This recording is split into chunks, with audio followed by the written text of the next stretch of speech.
Hello, I'm Michael Crooks. I'm a Professor of Respiratory Medicine, and I'm going to be talking to you about disease control in asthma. What is it? And I suppose more importantly, how we can achieve it. So these are my disclosures. And so I think it's always useful to start by thinking about what asthma actually is. So this is the GINA definition of asthma, and it highlights that it's a variable condition, so it's a heterogeneous disease. But importantly, it is characterized by airway inflammation, and it's that inflammation within the airways which is underlying the symptoms that patients experience of breathlessness, wheeze and cough, which of course can vary over time, and the airflow limitation which we look to demonstrate on objective tests, which once again can vary over time.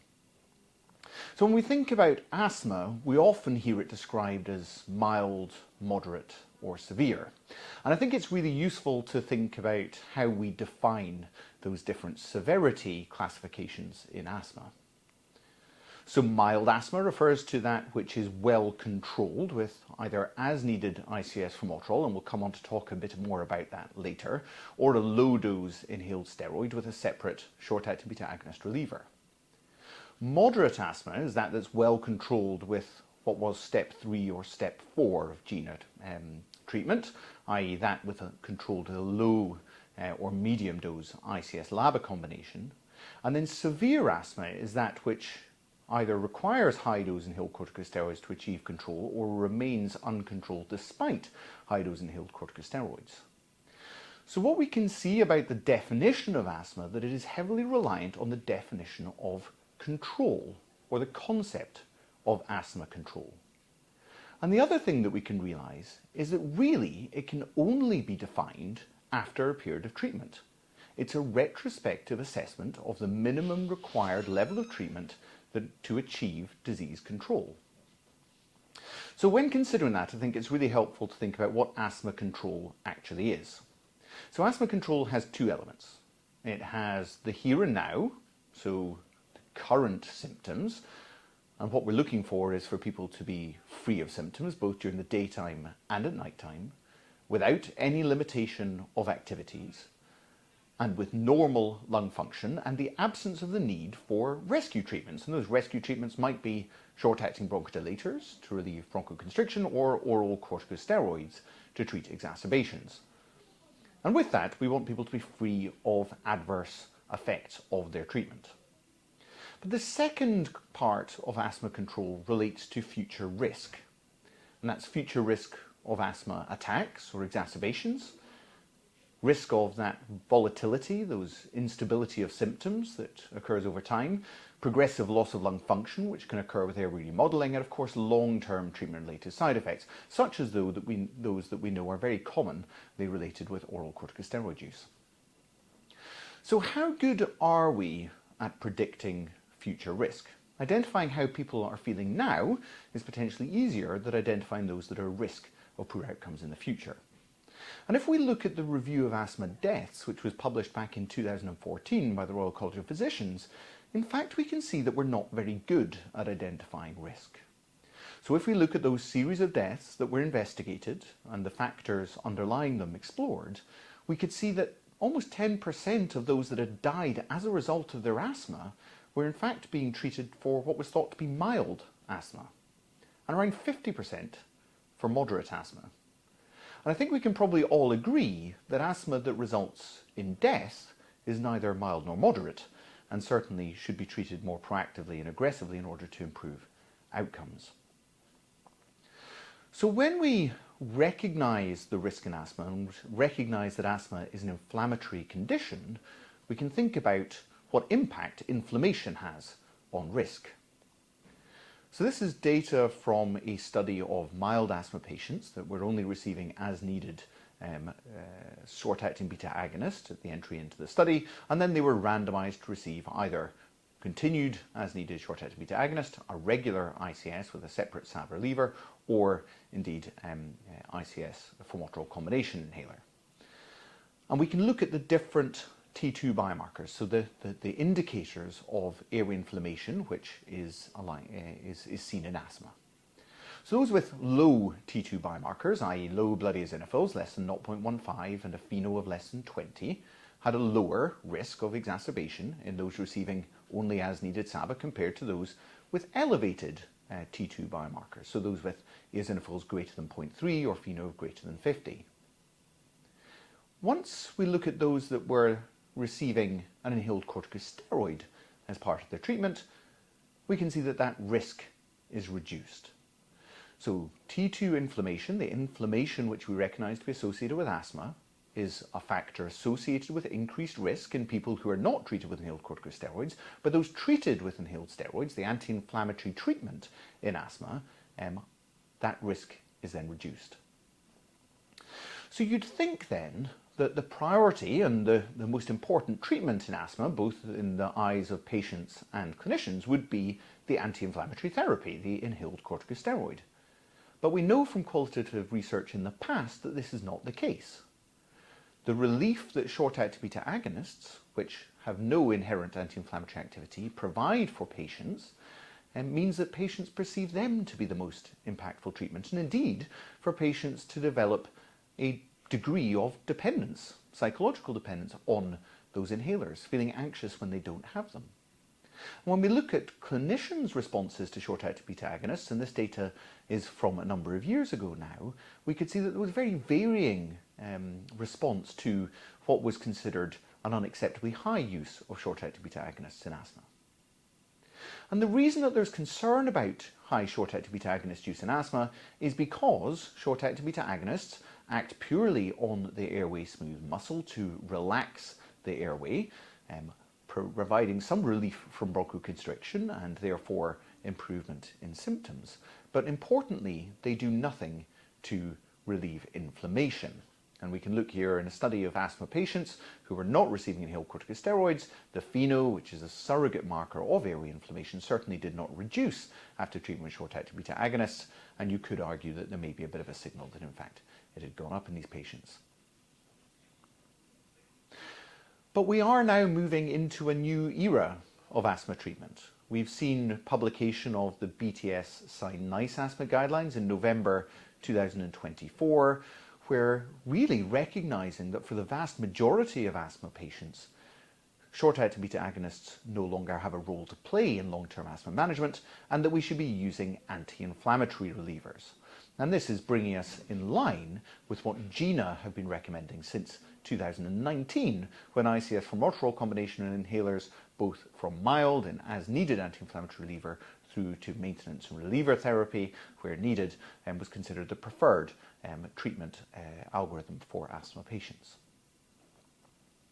So, when we're considering the new BTS NICE sign recommendations, we can see that for everybody aged 12 and over with newly diagnosed asthma are recommended to be commenced on anti-inflammatory relievers. That's a combination of inhaled corticosteroid and formoterol, either just as needed to relieve symptoms for those with infrequent symptoms and not having asthma attacks, or as maintenance and reliever therapy. And when we think about how this works, of course, when people with asthma are uncontrolled and they're experiencing symptoms more regularly, we know that they then use their reliever inhaler more frequently. So the more frequent your symptoms or the more severe the symptoms, the more frequently the reliever inhaler is used.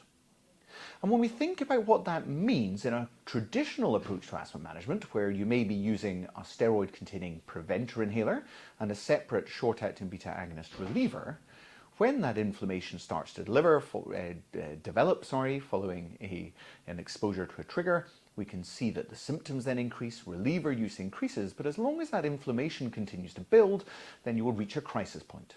And at that crisis point, you will either attend primary care or the emergency department and be prescribed an oral corticosteroid. And of course, that oral corticosteroid effectively treats the inflammation, returning the airway to normal and achieving the symptom relief that the patient needed.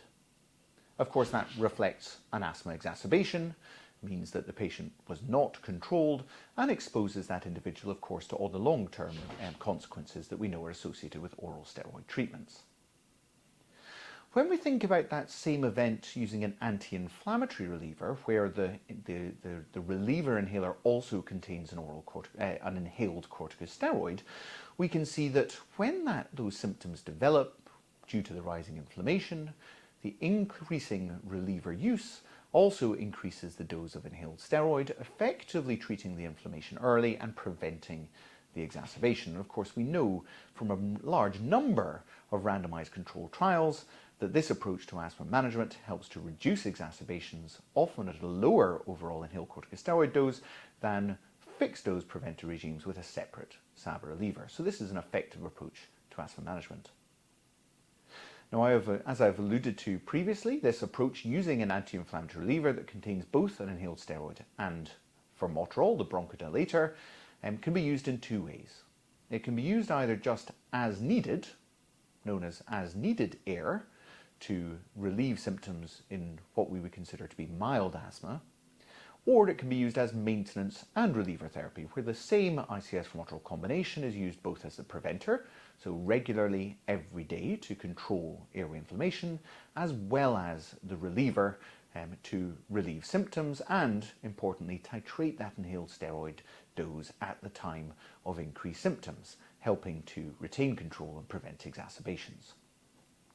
So when we think about what we can achieve through implementation of the new BTS NICE sign guidelines, we can clearly identify and address SABA overuse through the use of anti-inflammatory relievers rather than SABA. We can increase appropriate inhaled steroid use because even where adherence may be low, patients will be reaching for their ICS-formoterol combination inhaler to provide relief of symptoms, ensuring that they're receiving an inhaled steroid, an anti-inflammatory treatment at the time that those symptoms are present. And we know from the trials that this can help to reduce the risk of asthma exacerbations. And we also know that maintenance and reliever therapy-based regimes represent a sustainable treatment option for asthma with a lower overall carbon footprint compared to separate ICS-containing preventer and SABA reliever regimes.